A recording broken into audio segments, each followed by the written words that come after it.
오늘 본문을 보면은요, 빌립보에 기쁨의 소식도 있었지만 아쉬운 소식들도 있었어요.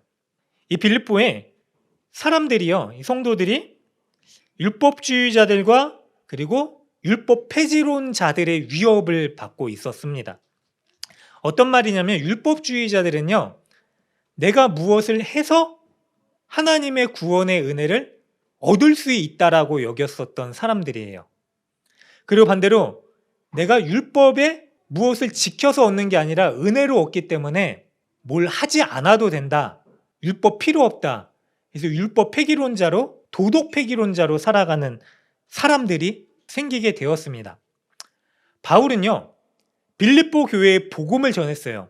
어떤 복음이냐면 우리가 오직 예수 그리스도를 믿음으로 말미암아 의롭다함을 얻는 그 은혜의 자녀가 된다라고 하는 복음을 전했습니다.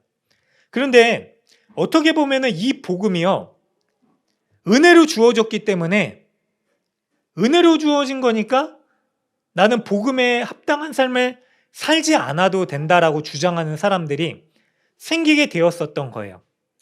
그래서 사도 바울은요, 말씀을 지켜야지, 율법을 지켜야지, 할례를 행해야지 내가 구원을 얻을 수 있다라고 하는 사람들을 향해서요, 나는 누구보다도 더 할례자였고 히브리인 중에 히브리인이요, 유대인 중에 유대인이요, 가말리엘의 문화였었고, 그리고 모든 율법들을 다 지켰었고, 그 율법을 지키고자 했었던 열심이 어느 정도로 컸냐면은 율법과 상반된 주장을 하고 있었던 그리스도인들, 바울이 예수님 믿기 이전이죠. 그 그리스도인들을 내가 하나도 남기지 않고 죽이겠다라고 했었던 열심이 컸던 자였었다라고 얘기를 해요. 로마 시민권자였죠. 자랑할 만한 게 너무나 많았어요. 그런데 그거를 다 배설물같이 여기게 되었다라고 얘기를 해요. 율법을 지켜서 구원 얻는 게 아니다라고 바울이 그 근거로 그렇게 얘기를 했던 거죠. 그러고 나서 오늘 어떤 얘기를 하냐면, 그러면 또 율법이 필요 없다라고 얘기하는 사람들에게 바울이 그것도 아니다. 우리는 복음으로 의롭다 함을 얻었기 때문에 이 땅 가운데서 복음으로 살아내는 삶을 그치지 않아야 된다. 더 열심을 가지고 열정적으로 그리스도인답게 살아야 된다라고 이야기를 합니다. 오늘 본문을 살펴보니까요, 12절에 내가 이미 얻었다 함도 아니요 온전히 이루었다 함도 아니라 오직 내가 그리스도 예수께 잡힌 바 된 그것을 잡으려고 달려가노라. 근데 문장이 좀 이상해요. 시제도 좀 이상해요. 뒤죽박죽이에요. 자, 내가 이미 얻었다 함도 아니요 온전히 이루었다 함도 아니라. 그런데 앞에서는요, 바울이 온전히 이룬 자로 얘기를 하거든요. 또 얘기를 합니다. 내가 그리스도께 잡힌 바 되었다. 그런데 또 그거를 잡으려고 달려간다라고 얘기를 합니다. 이게 무슨 의미일까요? 바울이 당시 빌립보 교회에 들어온 이 양극단의 잘못된 주장을 하고 있는 사람들을 향해서 얘기를 하는 거예요. 나는 예수로 인하여서 이미 의롭다함을 얻은 자였다. 그런데 그걸로 끝나는 게 아니라 그 의롭다함을 완성하기 위한 성화의 과정을 위해서 내가 달려간다라고 얘기를 하는 것입니다. 신학적으로 좀 어려운 말로요, 우리의 구원을요, 구원의 여정이라고 하는 단계로 설명을 합니다. 하나님이 우리를 부르세요. 그리고 의롭다함을 얻어요. 중생이 있어요. 회심을 합니다. 자, 이러한 모든 것들이 다 한 번에 이루어지는데, 그런데 성화, 우리가 거룩한 삶을 하나님 나라 가기까지 우리의 성화의 삶을 살아가야 된다라고 이야기를 합니다. 우리의 구원은요, 예수로 인하여서요, 우리가 하는 게 아니라 은혜로 이미 주어졌어요. 그런데요, 은혜로 주어진 삶이 이 땅 가운데 삶이기 때문에요, 우리는요, 은혜 받은 자답게 이 땅 가운데서 열심히 달려 살아나가고 우리의 본향인 하나님 나라에 들어가서 그 구원이 완성되게 되는 것입니다. 그래서요, 예수를 믿는 사람들에게 있어서는 하나님께서 우리에게 주신 율법이 더 이상 필요 없는 게 아니라요, 더 율법을 잘 지키려고 하는 사람이 돼요. 근데 목적이 달라집니다. 나의 구원을 위해서 율법을 지키는 게 아니라요, 내가 구원받았기 때문에 그 삶을 살아가는 겁니다. 이게 성화 거룩한 삶이에요. 그래서요, 이들이 주장하는 게 잘못됐다라고 얘기를 하는 것입니다.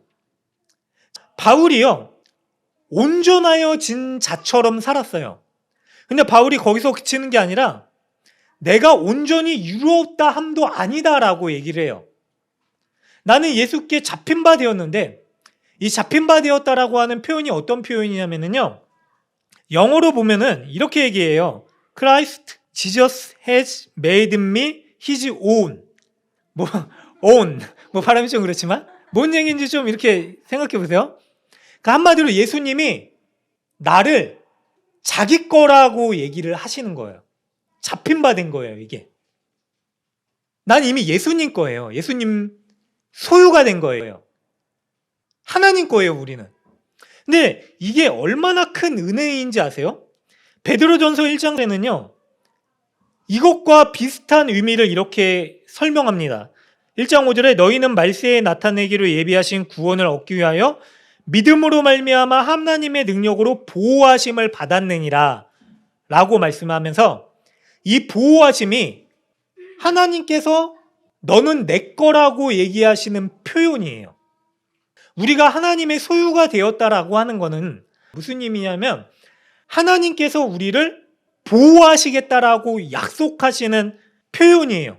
이게 잡았다라고 하는 뜻이에요. 잡힌 바 되었다. 그래서 잡힌 바 되었기 때문에 여기서 안주하거나 멈출 수 없고, 내가 이 믿음의 여정, 하나님께 잡힌 바 된 사람으로서 아직도 그렇게 살아가고 있다라고 얘기를 하고 있는 것입니다. 또 13절에 보니까 형제들아 나는 아직 내가 잡은 줄로 여기지 아니하고 오직 한 일, 즉 뒤에 있는 것은 잊어버리고 앞에 있는 것을 잡으려고 라고 얘기를 해요. 아직 내가 잡은 줄로 여기지 않았대요. 무슨 의미일까요? 자, 내가 잡힌 바 되었어요. 예수님은 이미 우리를 예수님 것으로 여기셨어요. 예수님 것으로 삼으셨어요. 그런데 우리는 어떻게 하죠? 내가 예수님께 되었으면 이런 마음이 있어야 돼요. 우리가 사랑을 나눌 때 넌 이제 내 거야 그러면은 나도 네 거야 이렇게 해야 되잖아요. 난 네 거 아니야 이러면 어떻게 되죠? 좀 이상하잖아요. 어떻게 보면 짝사랑밖에 될 수 없는 거잖아요. 자, 예수님이 이미 우리를 내 거라고 내 돌봄과 보호하심 아래 두겠다라고 이미 확증하셨어요. 그런데 우리는 아직도 내가 잡은 줄로 잡힌 바가 된 게 아니라 예수님을 완전히 내 것처럼 여기면서 살아가고 있지 못하고 있다라고 바울이 얘기하는 거죠. 자, 이 서신을 읽은 사람들이 믿음이 있는 자들이었어요. 그런데 다 연약한 부분들이 있었어요. 바울과 같지 않았어요. 그래서 바울처럼 본받으라고 있다가 얘기를 하는데 그런 사람들이 어떤 상대적인 박탈감을 느끼게 될까요? 바울과 비교한다고? 바울이니까 그렇게 했지. 나는 그렇게 될 수 없어. 에이, 하지 말라는 소린가 보다 그만하자라고 생각할 수 있잖아요. 그래서인지 바울이요, 나도 아직 예수님을 완전히 나의 것처럼 여기는 완성된 성화의 삶을 살고 있지 못합니다. 나도 여전히 달려가고 있습니다. 여러분들도 함께 달려갑시다라고 얘기를 하고 있는 것입니다. 율법주의자들은요, 복음의 능력을 부인했어요. 그래서 내가 하겠다라고 얘기했죠. 그런데 자기 자신은 스스로 구원을 이룰 수 없다라고 하는 것을 바울이 자기의 예를 들면서 그들에게 변증을 합니다. 반대로 나는 그냥 뭐하러 해? 이제 이미 구원 얻었는데 은혜로만 주어진 것이니까 내가 노력한다고 되는 것도 아니고 노력해서 얻을 수 있는 것도 아니니까 그냥 은혜 받은 걸로 만족할게. 천국 간다며 어차피. 이렇게 주저앉아 있는 사람들을 향해서 얘기를 하는 거예요. 나도 아직 예수님께서 주신 누구보다도 큰 은혜를 경험했지만 여전히 저도 완성된 구원의 길을 향해서 달려가고 있습니다. 여러분 주저앉지 마십시오 라고 얘기를 하는 것입니다. 그래서 이렇게 얘기를 하는 거예요. 오직 한 일, 즉 뒤에 있는 것은 잊어버리고 앞에 있는 것을 잡으려고 라고 바울이 말합니다. 생각해 보세요. 많은 사람들이 실패하고 주저앉고 안주하게 되는 이유가 무엇인지 아세요? 과거에 발목 잡혀 있을 때 그렇다고 합니다. 때로는 후회스러운 과거가 될 수도 있죠. 아, 내가 그때 그랬더라면은 지금 이렇게 되지 않았을 텐데. 근데 앞으로 또 그러리 말라는 일이 없을까? 그러면서 자포자기하게 되는 거예요. 바울에게는 그런 일이 될 수도 있겠죠. 바울이요, 예수님을 부인하고 예수님을 믿는다라고 하는 자들을 잡아다가 옥에 가두고 죽이려고 했었던 사람이에요. 이게 어떻게 보면 바울이 일생에 쉴 수 없는 오욕이에요. 그죠? 가장 쓰디쓴 인생의 가시 같은 아픔이었을 거예요. 남부끄러운 일들. 그러네요. 그렇게 얘기하지 않는 거예요. 그건 지나간 과거고 이제 우리 주님은 날마다 우리를 새롭게 하시는 분이다. 주저앉아 있지 말고 앞으로 나아가야 됩니다 라고 얘기를 하는 거죠. 제가 목회자라도 날마다 넘어지고 연약한 사람인 거 아시죠? 그래서 목사님도 우리와 같은 사람이구나를 제일 잘 보여주는 목회자이기도 한 것 같아요. 근데 제가 이렇게 부족한 사람이에요. 그래서 날마다 십자가 앞에 설 수밖에 없는 것 같아요. 근데 이 어려움이 사탄은 우리로 하여금 정죄하거든요. 네가 그 모양 그 꼴이니까, 그거밖에 안 되니까 네가 무슨 목사냐. 근데 제가 만약 거기서 넘어져서 그래 내가 무슨 목회를 해, 다 때려쳐야지, 관두자, 내가 이 모양 이 꼴인데 뭐, 그러면은 바울이 그러지 말라라고 하는 거죠. 나도 예수님을 심지어는 잡아 죽이려고 가장 열심히 그렇게 악한 짓을 행했었던 사람인데 여전히 나는 예수님을 만났고 빛 가운데 하나님의 현현을 직접 경험한 바울이에요. 그래서 두려워 떨림으로 예수님께 사로잡힌 자가 되었죠. 그런 바울도 나도 날마다 넘어지고 그래서 날마다 십자가 앞에 죽습니다 라고 얘기를 하는 거예요. 그래서 내가 아직도 잡은 줄로 여기지 못합니다. 나도 여전히 이 믿음의 여정을, 성화의 길을 달려가야 될 존재입니다 라고 바울이 말하고 있는 것이죠. 때로는 우리로 하여금 낙담하게 만드는 일들이 많이 있어요. 우리가 예수님의 은혜로 자녀로 부름 받았어요. 이미 자녀예요. 그런데 자녀된 삶으로 살아야 되는데 근데 자꾸 옛 자아가 우리의 발목을 잡고 있는 거예요. 그게 드러나요. 근데 이 성화의 과정을 달려가면서 완성된 하나님 나라에 가기까지 이 싸움을 끝까지 싸워가라는 거예요. 포기하지 말아라. 포기하지 마십시오, 여러분. 사랑하는 여러분들, 우리가 그렇게 예수님 때문에 이 세상에서 실패가 있더라도 딛고 일어설 수 있는 여러분들 되시길 주님의 이름으로 간절히 축원합니다. 아직도 진짜 부족하구나, 연약하구나, 이걸 인정하게 될 때 다시 달려갈 수 있는 힘이 되는 거예요. 근데 바울이요, 이런 실패한 과거뿐만이 아니라 여기엔 다른 것도 포함돼요. 그의 영광스러웠었던 순간들, 좋았던 일들. 바울이 사람들로부터 굉장한 인정을 받았었던 사람이잖아요. 교회들을 세우고 여러 가지 기적을 일으키고, 그래서 수많은 사람들로부터 칭송을 받았어요. 그런데 바울이 그것조차도 내가 다 잊어버리겠다라고 얘기를 하는 거예요. 많은 분들이 신앙생활 하면서요, 이런 말씀을 하십니다. 제가 신앙의 권태기가 왔나 봅니다. 왜 그런 생각을 하세요? 저에게 예수님 믿는 기쁨이 더 이상 존재하지 않습니다. 감격이 없습니다. 그냥 쳇바퀴 돌듯 신앙생활 하는 것 같습니다. 라고 말씀을 하세요. 그러면서 그 이유를 더 깊이 들어가 보면은요, 어떤 말씀을 하시냐면, 과거에는 제가 이런 기쁨이 있었는데 근데 지금은 없어요를 얘기하세요.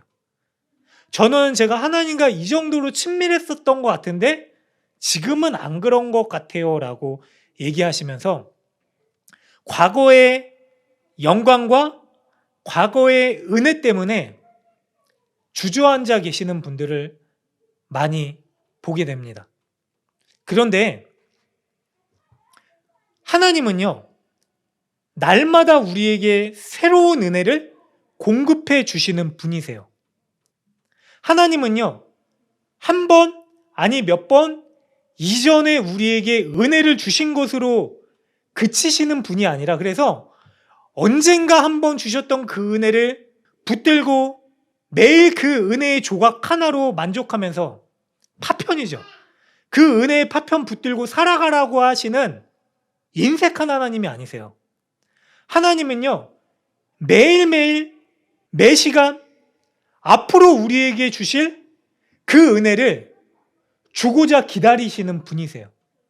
그래서요, 바울은요, 과거의 옛 영광도 내가 뒤로 버려버리고 앞으로 하나님께서 나에게 또 주실 그 은혜를 사모하며 달려가겠다라고 이야기를 하는 거예요.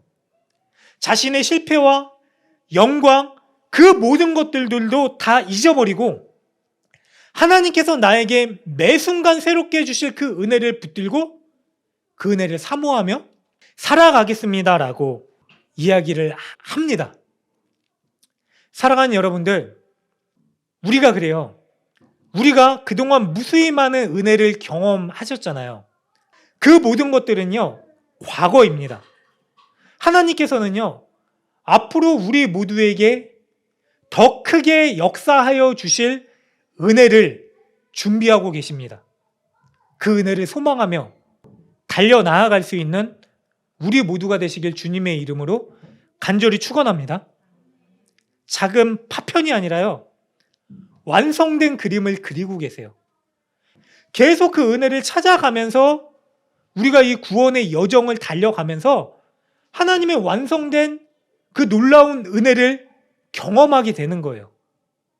그 은혜를 누리기까지 포기하지 않을 수 있는 저와 우리 모두가 되시길 간절히 바랍니다. 네. 그러면서 바울이요, 이렇게 얘기를 합니다. 14절에 보니까 표대를 향하여 달려가래요. 어떤 표대일까요? 바로요, 예수께서 우리에게 주신 구원의 은혜, 그 복음을 바라보고 달려가라고 하는 것입니다.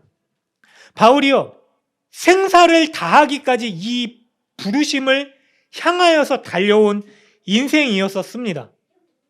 자, 이 표대는요, 그리스도께 시선을 두는 거예요. 하나님이 주시는 상을 위하여 달려가래요. 자, 위에서라고 얘기를 합니다. 위에서 부르신이라고 번역할 수도 있지만은요, 위로 부르신이라고 번역을 할 수도 있어요. 당시에 달리기 하면은 생각나는 것이 그거예요. 경기장에서 뜀박질하는 이 선수들. 그런데 여기서 1등을 하면은 황제 앞에, 황제가 있는 귀빈석으로 올라가서 영광의 월계관을 쓰게 됩니다. 우리도 마찬가지예요.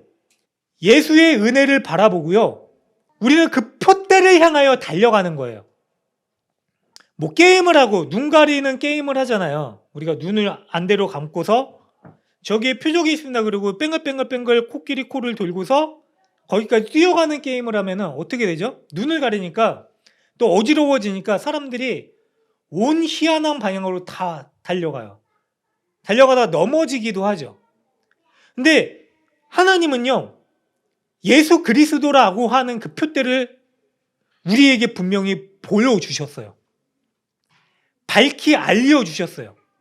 그래서 우리는 그 표대를 향하여 달려 나아가야 되는 자들이 된 겁니다. 그런데요, 15절에 보니까 그러므로 누구든지 우리 온전히 이룬 자들은 이렇게 생각하시니 만일 어떤 일에 너희가 달리 생각하면 하나님이 이것을 너희에게 나타내시리라 라고 하면서요, 온전한 자들이라고 하는 표현을 쓰고 있는데 이게 성숙해진 자들이에요. 성숙된 자.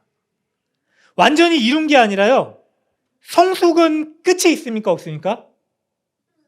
성숙되어져 가는 거예요. 끊임없이. 바울이요, 완전하다라고 생각했었던 사람들에게 얘기하는 거예요. 나는 율법으로 완전해질 수 있다. 완전하다. 나는 이미 은혜니까 완전해졌기 때문에 아무렇게나 살아도 된다. 이건 구원파라고 하는 이단이 주장했었던 거죠. 그래서 아무 죄책감도 없어요. 어떻게 살던지 상관없다라고 얘기하는 거예요. 과거의 죄, 현재의 죄뿐만 아니라 미래의 죄도 나는 다 구원받았다라고 얘기를 하는 거죠. 근데 그게 아니거든요.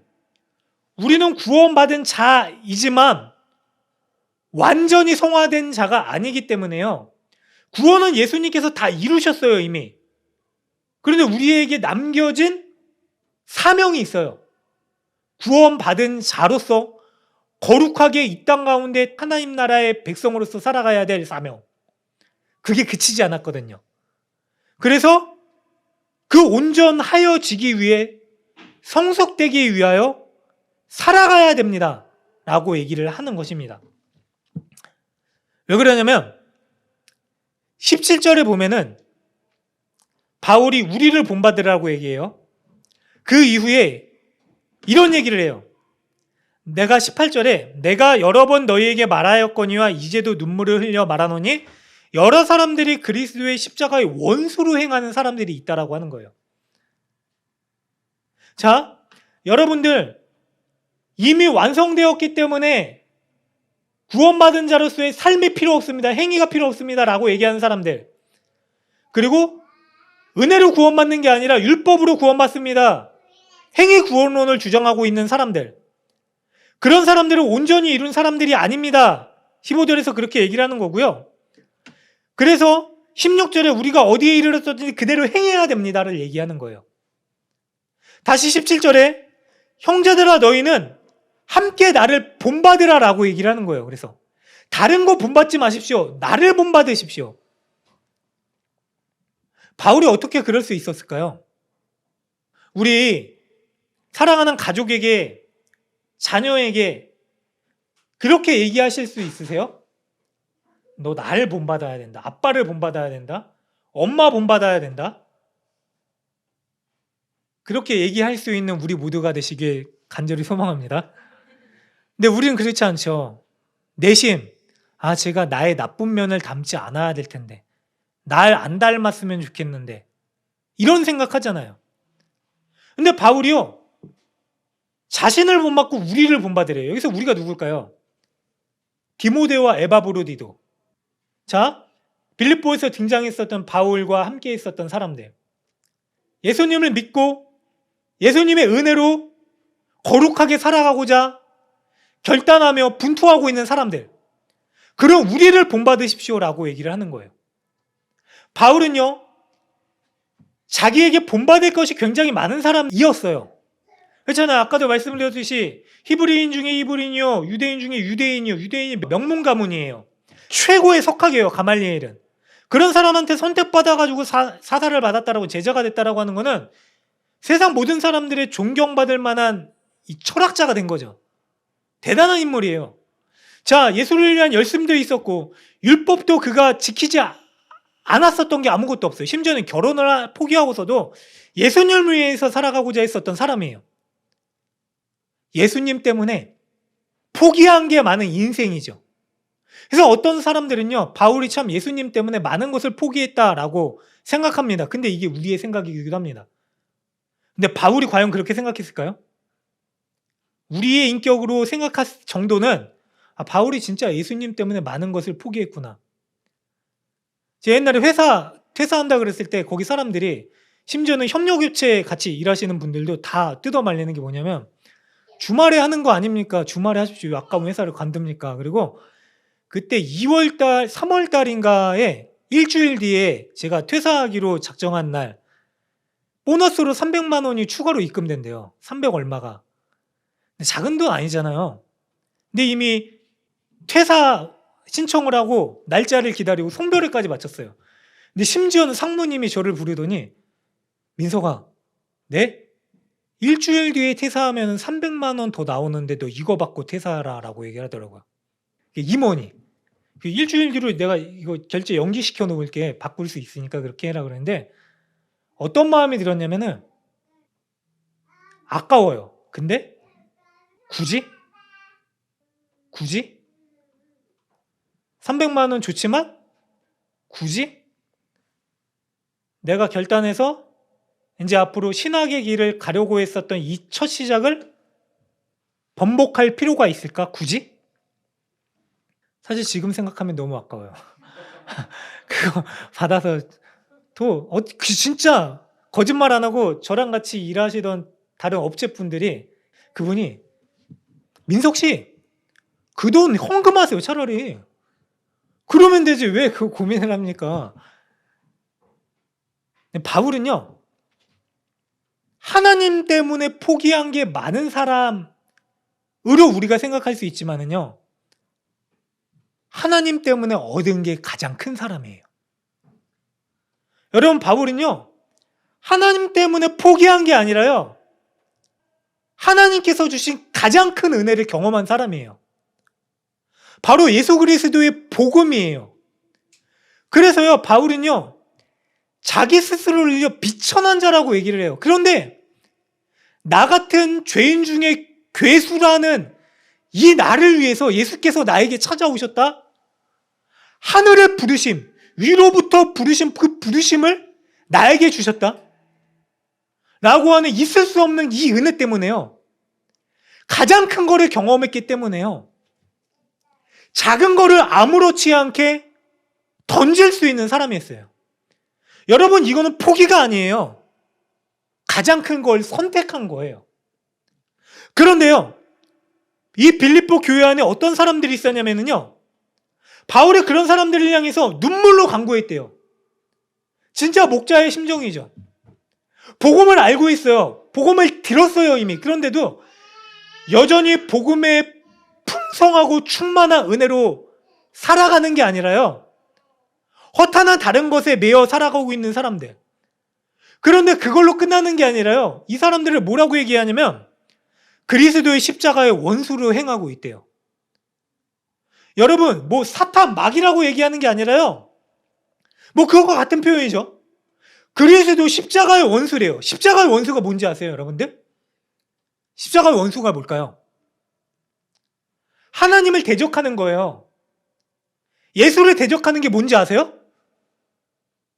예수를 대적하는 건요, 바로 납니다. 나. 우리 자신, 나의 자아. 여러분, 내가 예수를 대적하게 되는 거예요. 내 욕망. 아담과 하와가 하나님을 왜 대적했죠? 내가 하나님이 되리라. 사탄은요, 한 번도 우리에게 사탄을 섬기라고 유혹한 적이 한 번도 없어요. 물론 예수님께 너 내 앞에 꿇어 엎드리면 세상을 다 줄게, 이거는 예수님이 하나님이심을 드러내라라고 하는 거예요. 세상 만국에. 세상의 주인이 되라라고 하는 거예요. 지극히 낮은 자로 오실 분이 아니니까 당신은 주인이 되세요. 왜 종이 되려고 하십니까? 왜 죽으려고 하십니까? 왕으로 계세요. 그래야지 우리의 구원을 이룰 수 없으니까. 하나님을 대적하는 원수는 바로 우리 자신이에요. 그래서 바울이 얘기하는 거예요. 여전히 내 자아가 하나님 앞에 칼날 선듯이 찌르듯 존재하고 있는 사람들. 바울이 눈물로 간구합니다. 그런 우리를 위해서, 저도 그랬었습니다. 그런데 그런 나와 우리를 위해서 예수께서 십자가에 죽으시기까지 복종하신 그 말도 안 되는 사랑을 주셨습니다. 여러분, 이 은혜 때문에 우리가 그렇게 살아가야 됩니다를 얘기하는 거죠. 그래서 19절에 이렇게 얘기를 하는 거예요. 그들의 마침은 멸망이요 그들의 신은 배요. 배가 뭔지 이거예요. 이거 배. 내 배가 신이래요. 그의 영광은 그들의 부끄러움에 있고 땅의 일을 생각하는지라.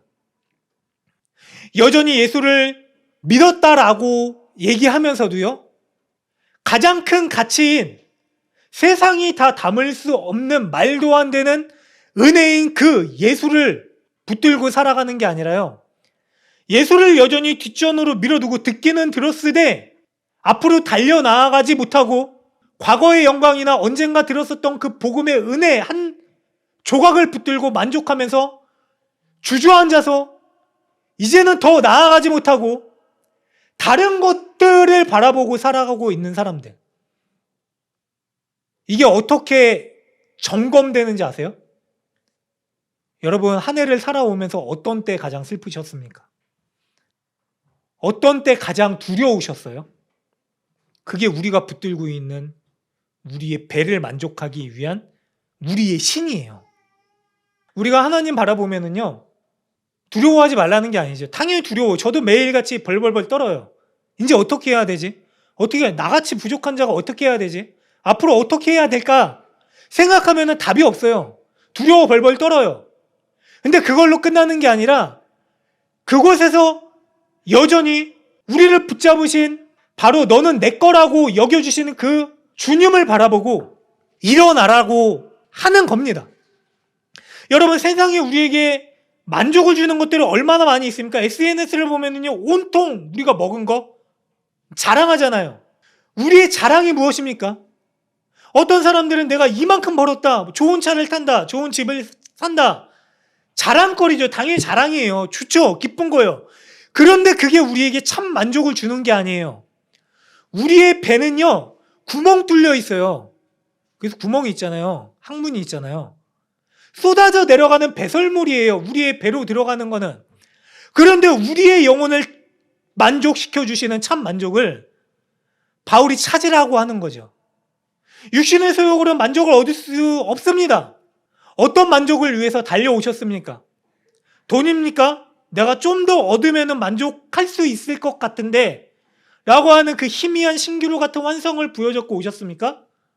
여전히 만족되지 않으시잖아요. 맞아요. 만족할 수가 없어요. 우리가 1,000만 원 벌면은 2,000만 원 벌고 싶고 2,000만 원 벌면은 1억 벌고 싶고, 왜 그런지 아세요? 우리 주변을 돌아보잖아요. 그런 사람들이 있거든요. 그럼 만족이 안 돼요. 만족할 수가 없어요. 그게 우리예요. 그래서 돈을 위해서 살아가는 거는요, 뚫려준 우리의 배를 위해서 살아가는 거예요. 하나님이 아니라 다른 것들을 추구하면서 살아가는 거예요. 그런 삶 가운데는요, 하나님을 향한 헌신을 온전히 드릴 수 없습니다, 여러분. 하나님 앞에 인색하게 돼요. 그러지 말라고 하는 거예요. 우리에게 인색함 없이 내어주신 그 하나님의 은혜가 있습니다. 이게 얼마나 큰 겁니까? 우리 각자 다 경험했잖아요. 건강, 또 다른 지위? 마찬가지입니다. 올라가면 더 높은 데 올라가고 싶어져요. 그런데 당연히 그거를 위해서 무의미하다고 하는 게 아니에요. 노력해야 됩니다. 그런데 진짜 참만족은 주님께 있으니까 주님이 주신 그 참만족을 바라다 보고 표대로 삼아서 이 땅 가운데 열심히 수고하며 달려 나아가십시오 라고 말하는 거죠. 그런 삶을 살아가는 자들은 어떻게 살아갑니까? 우리에게 주신 거, 내 배를 위해서 살아가는 게 아니라요, 열심히 수고해서 얻어진 거 필요한 자리로 흘려보내는 삶을 살아갈 수 있게 돼요. 주의 영광을 위해서 살아갈 수 있게 됩니다. 여러분, 그게 땅의 길이 아니라 위에서 부르신 부름을 향하여 달려나아가는 삶입니다. 그러면서 바울이 결정적으로 우리를 정의해 줍니다. 우리의 정체성을 정의해줘요. 20절, 우리의 시민권은 하늘에 있대요. 당시 빌립보는요, 마게도냐의 지역에 있는 성이었어요. 로마로부터 꽤 많이 떨어진 곳이에요. 그런데 희한하게도 빌립보 사람들은요, 더 로마인다운 삶을 살았어요. 자, 로마 시민권을 얻기 위해서 살아가던 사람들이었고요. 로마에서 퇴역한 군인들이 시민권을 얻어서 귀화했었던 자리이기도 했습니다. 그러다 보니까 로마 사람이 아닌데 로마 사람들처럼 되려고 했었던 사람들이 살아갔었던 도시예요. 희한하지 않아요? 그런데 그런 곳에서 살아가고 있는 사람들, 교인들을 향해서 뭐라고 바울이 얘기를 하냐면 우리의 시민권은 이 땅 가운데 있는 게 아니라 하늘에 있습니다. 이미 우리가 그 시민권의 효력을 받은 자들입니다 라고 얘기를 하는 것입니다. 가졌다라고 하는 말이 뭘까요? 시민권을 가졌다. 우리나라에 귀화한 많은 외국인 분들이 계세요. 귀화를 하게 되면은 가장 먼저 달라지게 되는 게 있는데 뭔지 아세요?